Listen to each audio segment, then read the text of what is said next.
I want you to meet Tommy Sheehan. He's from State Line, Nevada. He's the founder and CEO of a software company. He's currently undecided. Tommy, welcome. Hi, Tommy. Hi, Senator Klobuchar. Thank you for your service. Thank you. Vladimir Putin and his regime have attacked Western democracies throughout the world with fake information, Facebook, Instagram accounts, and attacked our election in 2016. Putin seems to have a disproportional influence over Trump and several actors in Washington.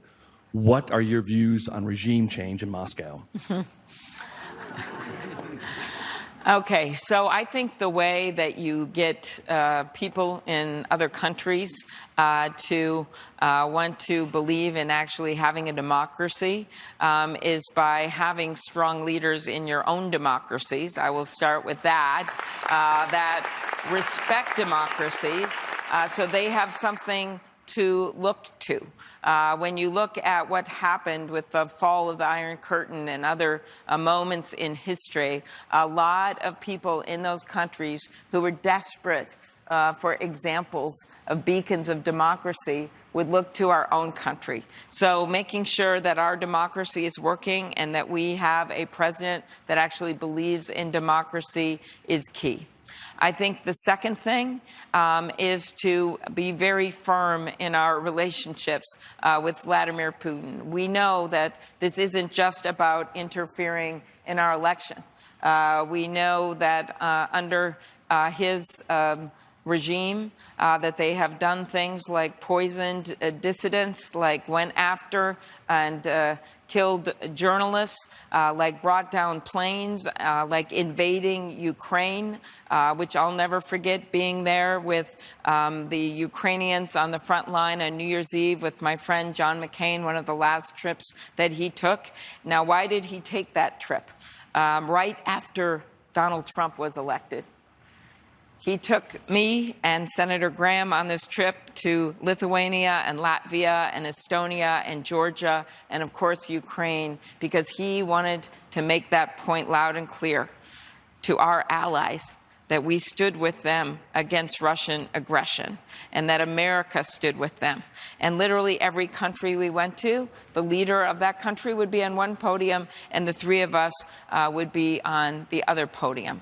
So I learned a lot with John McCain, and I learned the importance of those things. And one last thing I would add as we go into this election and we think about what we can do here at home to stand up for our own elections, because you brought up some of the things that they had done in our election. And by the way, the same thing in other countries. I still remember that trip. Estonia, they had moved a statue of a Russian fighter away from a public square into another location in a cemetery. And so they got all their internet shut down. You know everything. You're like, and they, like, people would have to like try to go onto a hill to get service.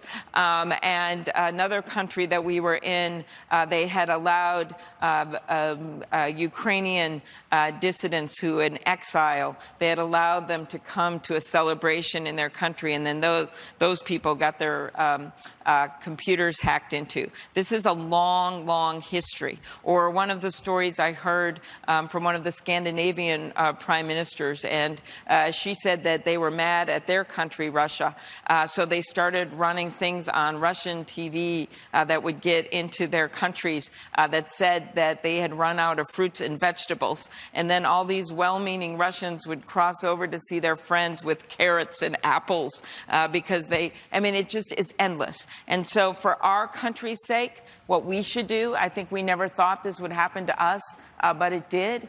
We have to, one, safeguard our democracies. I lead the bill for backup paper ballots. We still have a number of states that don't have backup paper ballots, and we need those. And then secondly, when it comes to social media, and I make a plea out there to help. This is a bill that actually Senator Graham and I now have that says to the social media companies, you've got to follow the same rules for political ads that TV and radio and newspapers do, which is that you have to say who paid for things, right, on the ads, and then you have to keep those ads in an archive so people know what they are, so other campaigns can check them out. And if you think this doesn't matter, I use an example of an image. This wasn't a paid ad, but an image that went out to African-American Facebook pages in the 2016 election. And we had it and displayed it in the Judiciary Committee. It was an innocent woman, innocent African-American woman from Chicago. They put her face on an image with a fake Hillary logo, and it said, "Why wait in line to vote?" This is in 2016. You can text your vote to 86153, made up some number. Think about that. They were suppressing the vote, whoever did that, by putting those images up. They were trying to get people not to go to the voting booths because they would think they could just text their vote in. To me, that's a crime. But that is what we are talking about when we talk about social media. So that is why the name of the bill is the Honest Ads Act. Mitch McConnell won't let it come forward. The citizens of this country should demand it. I'm wondering, as president, in your first phone call with Vladimir Putin, what would you say to him? I would say hello. I would say, I would first of all make very clear that I will stand up for our democracy and stand up for human rights and go through exactly everything I think that has not been good. And then I would say we should start talking about negotiating the nuclear agreements that we have for nuclear arms with Russia. One of them, unfortunately, Donald Trump has already gotten us out of, which has not made the world safer. The other one is called the New START Treaty, and it's going to end during a new president's term, and I would immediately start negotiating things. I think you can do two things at once, and the most important thing that we have to do is stand with our allies when it comes to Vladimir Putin.